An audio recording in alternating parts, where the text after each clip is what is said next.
Hello friends, आप सभी का हमारे चैनल टेक्निकल स्टडी 91 में बहुत बहुत स्वागत है। और आप लोग यहाँ पर अप्लाइड मैथमेटिक्स सेकंड में खंसा समाकल आज देख रहे हैं। इससे पहले हम लोग 4 लेक्चर पढ़ चुके हैं और मैं समझ सकता हूँ कि आप लोगों को समझ में आ रहा होगा, लेकिन आप लोगों का कोई कमेंट नहीं आ रहा है कि हाँ सर मुझे ये न्यूमेरिकल समझ में नहीं आ रहा है या वो न्यूमेरिकल समझ में नहीं आ रहा। मुझे समझ में नहीं आ रहा आप किस तरीके के छात्र हैं। कोई बात नहीं, फिर भी हम आगे चलते हैं। मैं अपनी पूरी एनर्जी के साथ आपको पढ़ाता रहूँगा, कोई दिक्कत नहीं है ना। आपके ऊपर है आपको पास होना नहीं होना है। चलिए आज हम देखते हैं यहाँ पर खंसा समाकलन, इंटीग्रेशन बाय पार्ट्स। तो हमें देखो क्या करना है। जैसे हम लोग डिफरेंशिएशन में पढ़ा था कि पहला फंक्शन दूसरा फंक्शन, तो क्या होता था, पहले फंक्शन का अवकलन इंटू दूसरे फंक्शन का अवकलन आपको करना था। देखकर यहाँ पर हमें अवकलन नहीं करना है, यहाँ पर हमें क्या करना है, समाकलन करना है। तो दो फलनों के गुणनफल का समाकलन निम्न सूत्र से प्राप्त किया जाता है। कौन सा सूत्र है वो? जैसे अगर हम मान लें कि लेट एक कोई दो फंक्शन है, u है वो भी फंक्शन ऑफ x है और v है वो भी आपका फंक्शन ऑफ x है। तो अगर हम u और v का मल्टीप्लाई कर दें, u और v का मल्टीप्लाई कर दें और इनका आपसे पूछें कि इंटीग्रेशन क्या होगा, तो इसमें फर्स्ट और सेकंड हम इसे मान लेंगे। तो इसमें देखिए क्या करते हैं हम लोग कि पहला ऐसे ही रखते हैं फंक्शन, दूसरे का समाकलन माइनस पहले का अवकलन इंटू दूसरे का समाकलन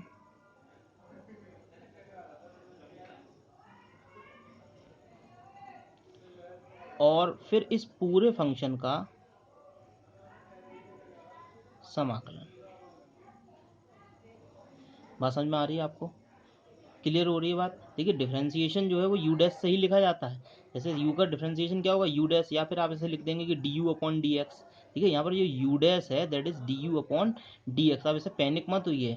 ठीक है, ये आपको मैं पहली बार समझा चुका हूँ कि D U upon D X का क्या मतलब है। ठीक है, जैसे D Y upon D X होता ना, तो जैसे हम लोग बाई डैश बराबर क्या होता है, D Y upon D X. तो इसी तरीके से आपका डी यू डैश बराबर क्या होगा, D U upon D x. इसमें कोई बड़ा मैटर नहीं है। तो आपको बात शायद समझ में आ चुकी है। तो दो फलनों गुणनफल का समाकलन अगर आपसे कोई पूछे तो क्या कहेंगे आप कि ये बोलिएगा आप मेरे साथ। ठीक है, तो प्रथम फलन हमने लिखा है ऐसे ही, प्रथम फलन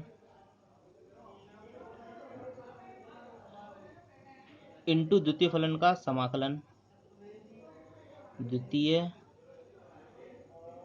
फलन का समाकलन माइनस पहले का या प्रथम फलन का अवकलन, प्रथम फलन का अवकलन इंटू द्वितीय का समाकलन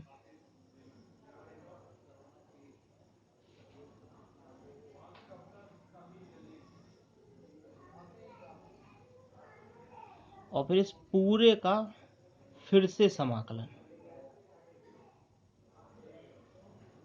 आई थिंक आपको बात समझ में आ पा रही है। अगर आपको यहाँ समझ में नहीं आ रहा तो यहाँ समझिए और ये बोल के देखिए अपने आप से कि पहला फंक्शन ऐसे रखना, दूसरे का समाकलन माइनस पहले फंक्शन का अवकलन, दूसरे का समाकलन और फिर पूरे का समाकलन। ठीक है, तो देखिए एक छोटे से एग्जाम्पल से यहाँ पे हम लोग यहाँ से बात को समझते हैं। कोई एक छोटा सा एग्जाम्पल हम लोग ले लेते हैं।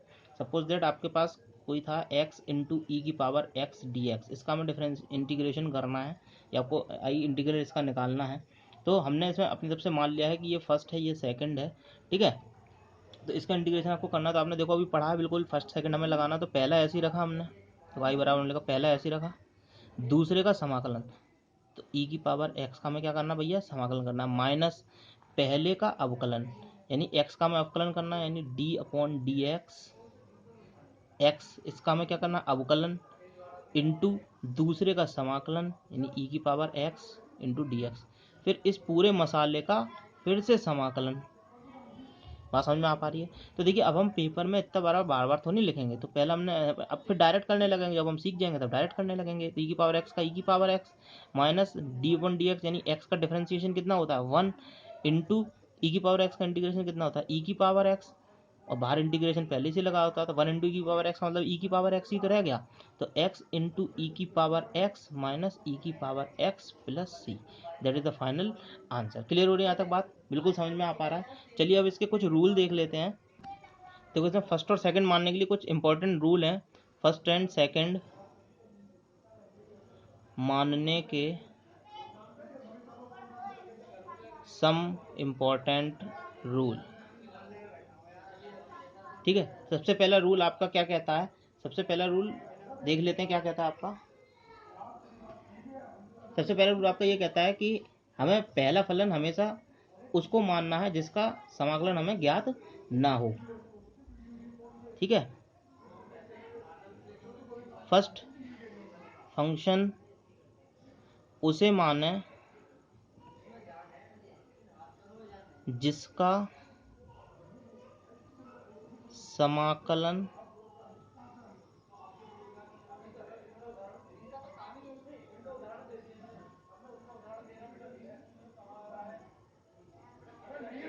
समाकलन ज्ञात ना हो। ठीक है, तो हमें फर्स्ट फंक्शन हमेशा उसको मानना है जिसका हमें समाकलन ज्ञात ना हो। ये बहुत ही इंपॉर्टेंट बात है। अब इसमें देख लीजिए दूसरे जो इंपॉर्टेंट बात है वो क्या है कि अगर हमारा कोई फंक्शन आपका इस तरीके से लिखा हुआ है कि जैसे सपोज दैट log x, या आपका लिखा tan इनवर्स x, तो ऐसे केस में जब आपको नहीं पता चल पा रहा है तो आप इसमें क्या करिए कि इसमें आप ये मान लीजिए कि कुछ ना कुछ इसमें मल्टीप्लाई बाई 1 हो रहा है। क्या हो रहा है, मल्टीप्लाई बाई 1 हो रहा है, और आप 1 को ही क्या मान लीजिए फिर सेकंड फंक्शन मान लीजिए। इसमें आप मान लीजिए से मल्टीप्लाई हो रहा है, 1 को ही क्या मान लीजिए सेकंड फंक्शन मान लीजिए। ये इसका दूसरा रूल है। चलिए तीसरा रूल देख लेते हैं। ठीक है, तीसरा रूल इसमें ये कहता है कि अगर आपका दोनों ही फर्स्ट और सेकंड में दोनों का ही आपको, जैसे मैंने पहले बताया था कि पहले फंक्शन उसे मानना जिसका समाकलन ज्ञात ना हो, ऐसा हो सकता है कि आपको दोनों का ही समाकलन ज्ञात ना हो, मतलब दोनों की समाकलन ज्ञात हो। तो इस केस में आपको क्या करना है कि आपको x की पावर n, जो x की पावर n वाला है उसको आपको फर्स्ट लेना है, जो x की पावर n के रूप में होगा उसको आपको फर्स्ट लेना है। ठीक है, ये चीज़ ध्यान रखनी है। अगर हमें दोनों का ही समाकलन ज्ञात है उस केस में x की पावर n वाले को प्रथम लेना है। ठीक है, अब इसके बाद जो सबसे ज़्यादा इंपॉर्टेंट रूल जो आता है वो आपका आइलेट का रूल आता है। आप लोगों ने सबने पढ़ रखा है आइलेट का रूल। आइलेट का रूल क्या कहता है, देखिए आइलेट के रूल के हिसाब से आपको क्या करना है, फर्स्ट सेकंड मानना है। इसमें जो पहले आएगा तो वही आपको पहले लेना है, जो बाद में आएगा वो आपको बाद में लेना है। ठीक है, तो आइलेट का रूल देख लेते हैं इसमें। तो बात समझ में आ रही है। जैसे सपोज दैट आई का मतलब यहाँ पर क्या है, आपको आई का मतलब पता है यहाँ पर क्या है, इनवर्स फंक्शन। आई का मतलब क्या है यहाँ पर, इनवर्स फंक्शन। इनवर्स फंक्शन समझ रहे हैं आप। इनवर्स फंक्शन का मतलब यहाँ पर क्या हो सकता है, आपका साइन इनवर्स एक्स हो सकता है, कॉज इनवर्स एक्स हो सकता है, टेन इनवर्स एक्स हो सकता है। ठीक है, इस तरीके से आपके यहाँ पर हो सकते हैं। क्लियर हो रही बात। एल का मतलब यहाँ पर आपका लॉगरिथमिक फंक्शन है, लॉगरिथमिक, THMIC, लॉगरिथमिक फंक्शन। तो लॉगरिथमिक फंक्शन से आपको नाम से ही समझ में आ रहा है। तो आपका यहाँ पर सपोज दैट एग्जाम्पल जो होंगे, एग्जाम्पल देखना बहुत ज़्यादा जरूरी है इनके। तो एग्जाम्पल आपका सपोज दैट यहाँ पर हो गया log x या log x plus a, something कुछ होगा लॉग करके, तो आपका लॉगरिथमिक फंक्शन हो जाएगा। ठीक है, अब ए से यहाँ पर क्या है, यहाँ पर ए का मतलब यहाँ पर एल्जेब्रिक फंक्शन है,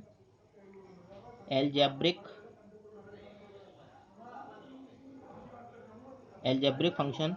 क्लियर हो रही बात, आपको दिखाई दे रहा है। तो एल्जेब्रिक फंक्शन आपको पता ही है, एल्जेब्रिक फंक्शन कौन से होते हैं, एक्स होगा या ए एक्स प्लस बी के रूप में होगा, या कोई आपके द्विघात समीकरण होगी जैसे a x square plus b x plus c, या फिर कोई त्रिघात समीकरण होगी। इस तरीके से आपकी कुछ घातों वाली समीकरण जो है वो आपके एल्जेब्रिक फंक्शन कहलाते हैं। तो आपके इसका एग्जाम्पल हो गया। आई थिंक आपको बात समझ में आ पा रही है। टी का मतलब यहाँ पर क्या है, ट्रिगोनोमेट्रिक फंक्शन है, ट्रिगोनोमेट्रिक।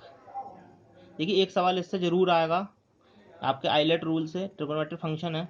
और जो मैंने सबसे पहली बात बताई है ना, ये तो सबसे इंपॉर्टेंट है भाई, ये पूरे का मतलब जान है इस चीज़ की कि पहला फंक्शन उसे मानना जिसका समाकलन ज्ञात ना हो। ठीक है, अगर आप सब कुछ भूल जाते हैं तो ये वाली बात जरूर याद रखें। ट्रिगोनोमेट्रिक फंक्शन आपको पता ही है कौन से, साइन के एक्स, कॉज एक्स, ये सब आपके ट्रिगोनोमेट्रिक फंक्शन ही होते हैं, sine x, cos x, ten x, ठीक है, सेक एक्स।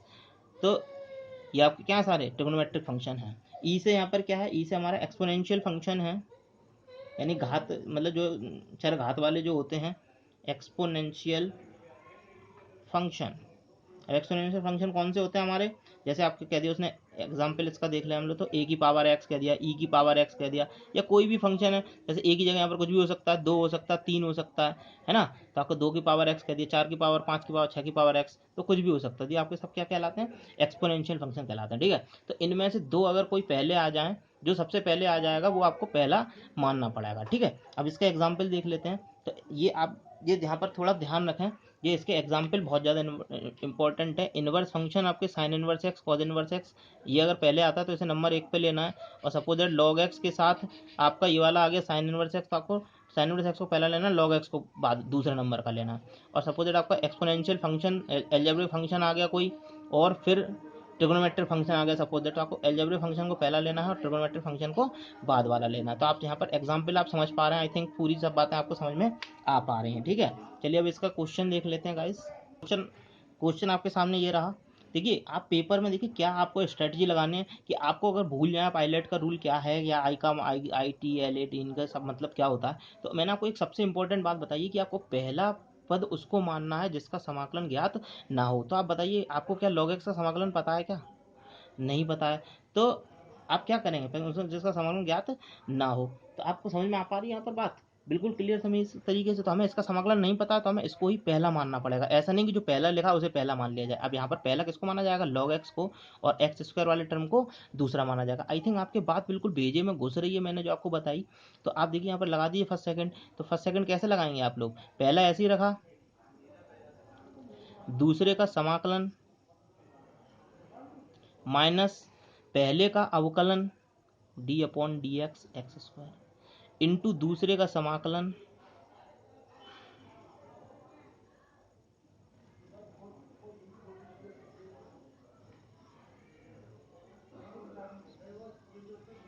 पहला ऐसे रखा, दूसरे का अवकलन, गड़बड़ हो गया कुछ।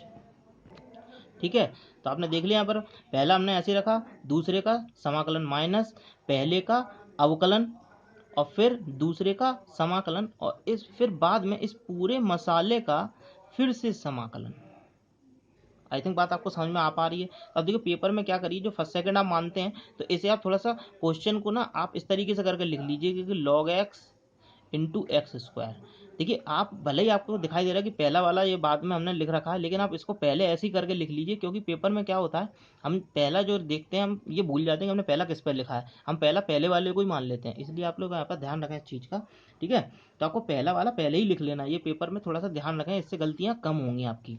चलिए अब देख लेते हैं। तो log x मैंने ऐसे ही लिख लिया, एक्स स्क्वायर का इंटीग्रेशन पता है हमें, x cube upon 3 minus integration हमने लगा लिए बड़ा वाला, और फिर अंदर मसाले में क्या चल रहा है ये देख लेते हैं। log x का डिफरेंशिएशन पता है हमें 1 अपॉन एक्स होता है, इंटू एक्स स्क्वायर का फिर से पता है हमें एक्स क्यूब अपॉन 3 होता है।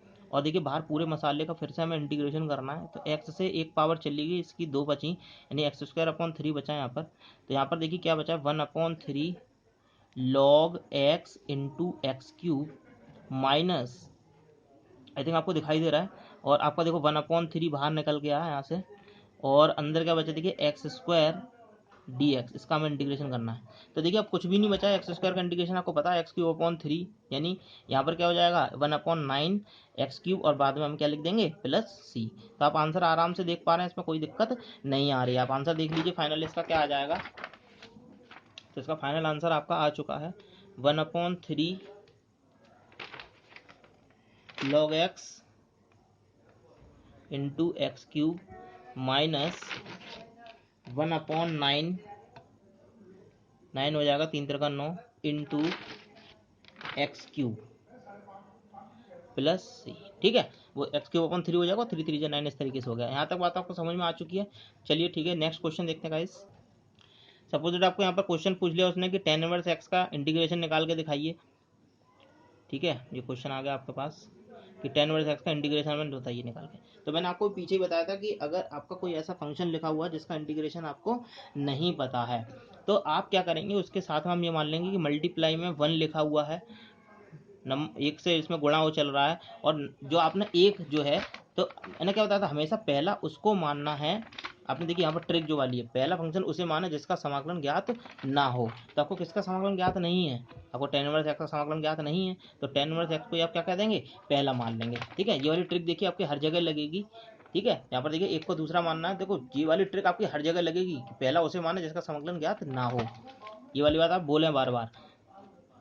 ठीक है, अब इसमें लगा लीजिए फर्स्ट सेकंड, कोई दिक्कत ही नहीं है। तो फर्स्ट सेकंड कैसे लगाएंगे आप लोग, देखो पहला ऐसे ही रखा हमने, इनटू दूसरे का समाकलन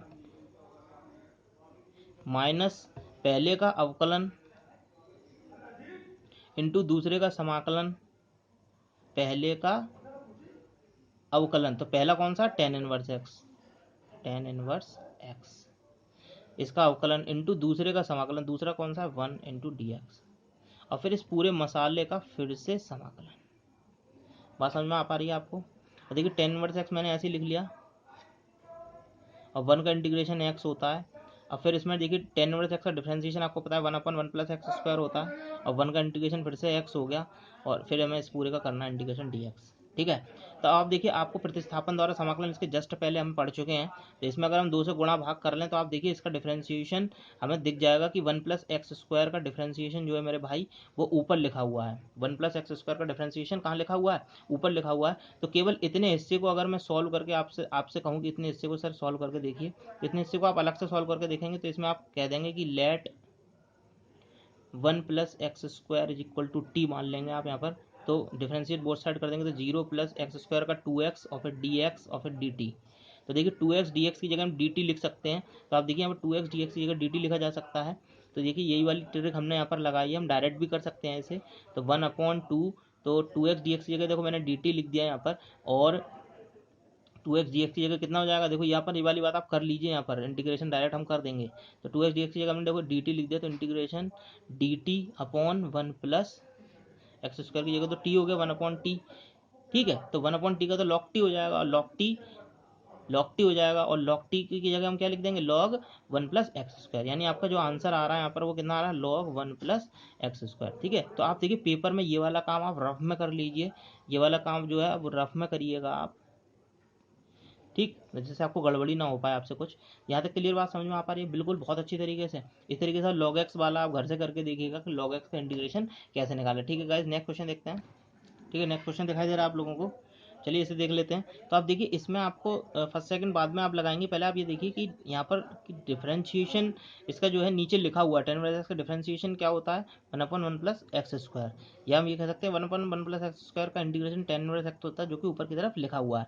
तो मैंने आपको जो फर्स्ट पीछे जो हमने आपको पढ़ाया था, है ना, इंटीग्रेशन वाला चैप्टर इससे पहले, तो उसमें आपने देखा था कि इंटीग्रेशन बाय पार्ट्स वाले में कि क्या था उसमें, कि हम लोग क्या था उसको टी मान ले रहे थे।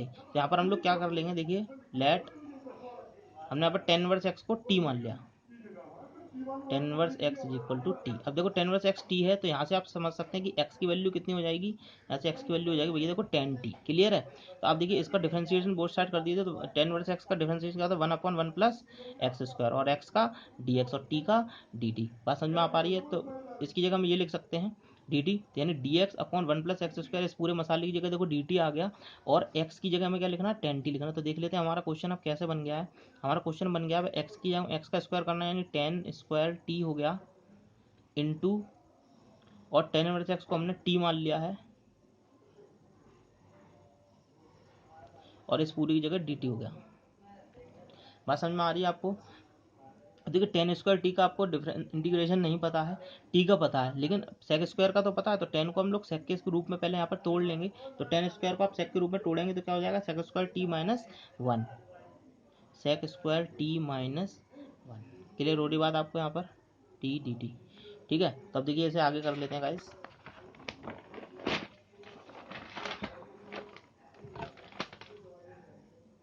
तो इंटीग्रेशन यहाँ पर टी का मल्टीप्लाई हमने अंदर करा दिया है, तो ये हो गया T into sec square T D T minus integration T D T. ठीक है, तो अब इतने पार्ट को आपको अलग से सॉल्व करना पड़ेगा, टी इंटू सेक स्क्वायर वाले को। क्लियर हो रही है, क्योंकि आगे वाला तो आपको आराम से समझ में आ रहा है कि इसका क्या होगा।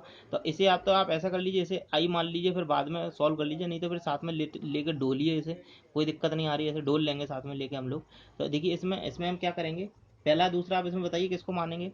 तो मैंने आपको बताया था पहला फंक्शन हमेशा उसको मानना है जिसका हमें समाकलन ना पता हो। तो आपको इसमें देखो दोनों को ही पता है, लेकिन हमने आपको एक बात और बताई थी कि कि एक्सपोनेंशियल फंक्शन को आपको पहला मानना है, यानी आपको यहाँ पर इसको पहला मानना पड़ेगा, इसको दूसरा मानना पड़ेगा। देखिए ये जो आपको ट्रिक्स मैंने स्टार्टिंग में लिखाई हैं, ये आप बात को समझिए कि यहाँ पर फर्स्ट सेकंड में दोनों का ही आपको अगर पता है कि इसका क्या हो सकता है इंटीग्रेशन, तो आपको पहला किसको मानना है, एक्स की पावर एन वाले को पहला मानना है, ठीक है।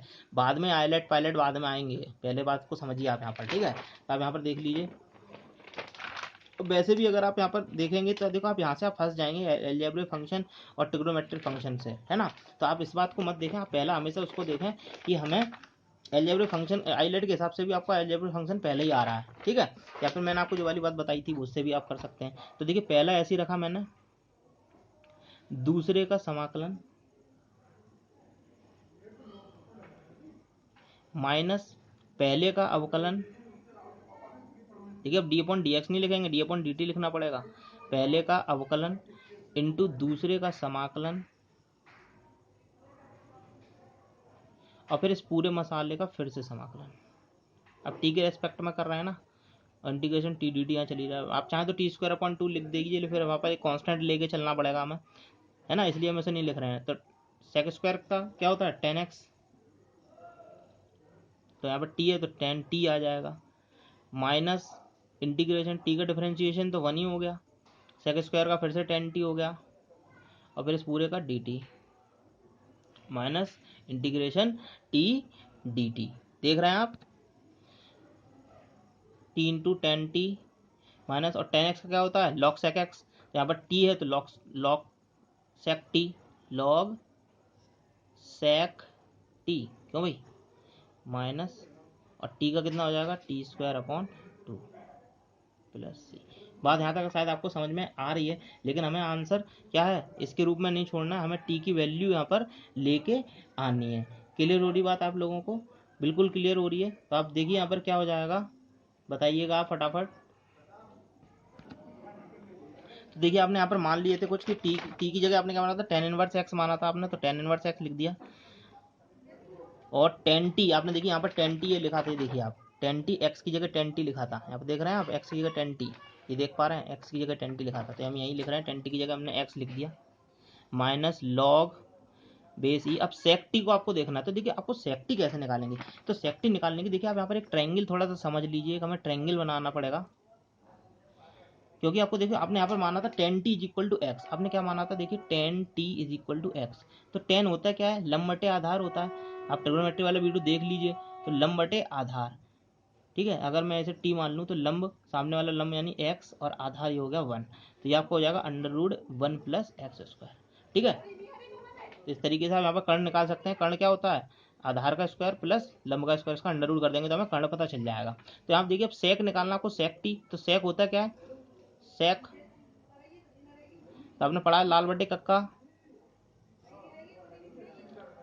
तो कर्ण बटे आधार होता है, तो कर्ण कितना है हमारे पास under root 1 plus x square, तो इसलिए यहाँ पर क्या आ जाएगा under root 1 plus x square. बात को समझ रहे हैं आप लोग, यहाँ ये वाला फंडा आपको समझ में आ पा रहा है, under root 1 plus x square वाला, माइनस अब अपॉन में 1 होगा तो 1 तो कोई मतलब है ही नहीं, टी की वैल्यू आपको पता है, टी की जगह हमने टेन इनवर्स एक्स माना था, तो टेन इनवर्स एक्स इस पूरे मसाले का स्क्वायर अपॉन 2 प्लस सी। देखिए ये वाली लाइन बहुत ही इंपॉर्टेंट है, आप बात को समझिए, हर बच्चे को समझ में नहीं आता, इसलिए मैंने यहाँ पर पूरा डिक्टेट करके आपको बताया, आई थिंक आपको समझ में आ रहा होगा, और आप बहुत अच्छी तरीके से पढ़िए, कीप इट अप, और बहुत बढ़िया काम करिएगा आप लोग, और रिस्पॉन्स अच्छा दीजिए, ठीक है। आगे कुछ हम अगले वीडियो में बहुत ही बेहतरीन वाले सवाल लेके आएंगे, जिससे कि आपको थोड़े कॉन्सेप्ट आपके क्लियर हो, ये वाला कॉन्सेप्ट आपको क्लियर होना बहुत ज़रूरी है। और इस पूरे वीडियो का सबसे बड़ा सार अगर मैं आपको बात बताऊं, तो पूरे वीडियो की सबसे बड़ी सार की बात जो ये है वो यही है कि पहला फंक्शन उसे माने जिसका हमें समाकलन ज्ञात ना हो, ये वाली बात आप ध्यान रखें हमेशा, ठीक है। जय हिंद, जय भारत।